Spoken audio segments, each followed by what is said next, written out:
Hey, what's up YouTube? Arizona Medical Grower here. I'm making another video update. Like I promised, I was going to go over the new genetics. Drum roll please. Da -da -da -da -da -da -da -da. Here it is. We got TGA, Subcool Seeds, Quirkle, Ace of Spades, Ripped, Bubba, Plushberry, Space Dog.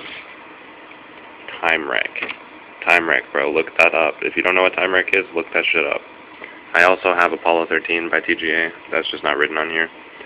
So I have a total of 7 TGA strains by Subcool. Let me start by saying that the Subcool seeds that I popped were the best seeds I've ever worked with in my entire life. All of them popped, all of them rooted, all of them came up. I mean, there's not really much to say. TGA is the place to be. The science of dank. DNA genetics, we got Lemon Skunk, Sour Cream, Martian Kush, and Holy Grail. Holy Grail is obviously the one I'm really stoked about for DNA genetics. It's supposed to be a really fucking fire strain. Lemon Skunk's pretty good too. Paul grew that out. We also have Reserva Privada, a couple from them. We got their Kosher Kush, which we only have one of those, so we're really trying to keep that one alive. But it did pop up, and we do have Kosher Kush. And then Silver Bubble and Silver Kush. Paul actually had to call Reserva Privada when they sent these seeds. The Silver Bubble is actually the mother in the breeding project for Silver Kush. So we have the Silver Bubble and the Silver Kush. We also have by Dynafem, Power Kush and Sweet Deep Grapefruit. The Power Kush looks really, really good. I'd say it's probably one of the strongest phenotypes I have just by looking at, you know, all the seedlings that I have. I can tell that the Power Kush is just absolutely fire. The Sweet Deep Grapefruit's looking good too. Emerald Triangle, we have their Blueberry Headband. That's not actually in a rapid rooter yet, but it's in a paper towel. That's going to get transplanted probably as soon as I turn this video off. In TH Seeds, we have their Cold Creek Kush. That's another one that's still in the paper towel. That's going to be put into a rapid rooter as soon as we start, or as soon as I stop this video. So those two seeds have not been popped yet, but all the rest of these popped and made it. And the other one that we have is Barney Farm, the Liberty Haze.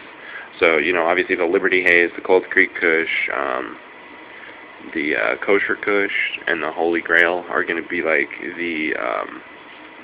the real winners out of this. And then obviously all this TGA stuff is just dank as fuck. The TGA seeds, none of that stuff is feminized either, so I might have the opportunity to come up with some father plants out of this.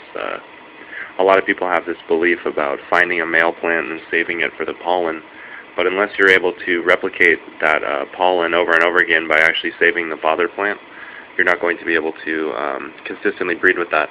And if you want to enter a strain into the Cannabis Cup, let's say, you have to have a consistent 1-year supply of seed stock from your plants, which means you need to cut clones from a father plant, cut clones from a mother plant, put those in the same room, and be producing the same seeds every single harvest. That's the way that you do breeding, that's the way that you do it right.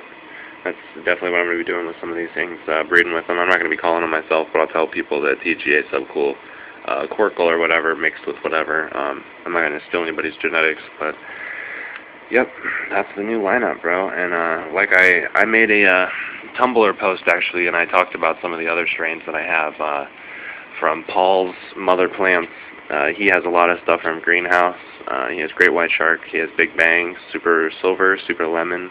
We also have a bunch of OGs. We got Cherry OG, Tahoe OG, Deadhead OG, Larry OG. And we also have the Chem Valley OG Kush. We also have in there, we got some BC Bud Depot. We got the Perps by BC Bud Depot. We got Blueberry, and we also got God Bud by BC Bud Depot. We did put some of the Emerald Triangle stuff in there too. They're all looking really nice. So, anyways, should be a lot of mother plants here in production. As you can see, this Velvet Mom, if you look at one of the other videos, I show the name tags.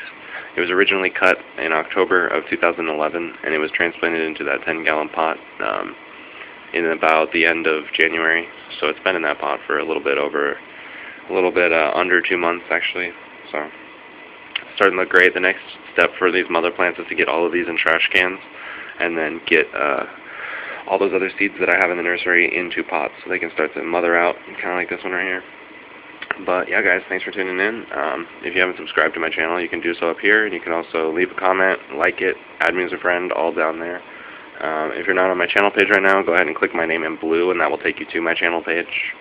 And yeah, let's go ahead and grow some weed and parve and whatnot, and have fun on YouTube. So, peace out, guys.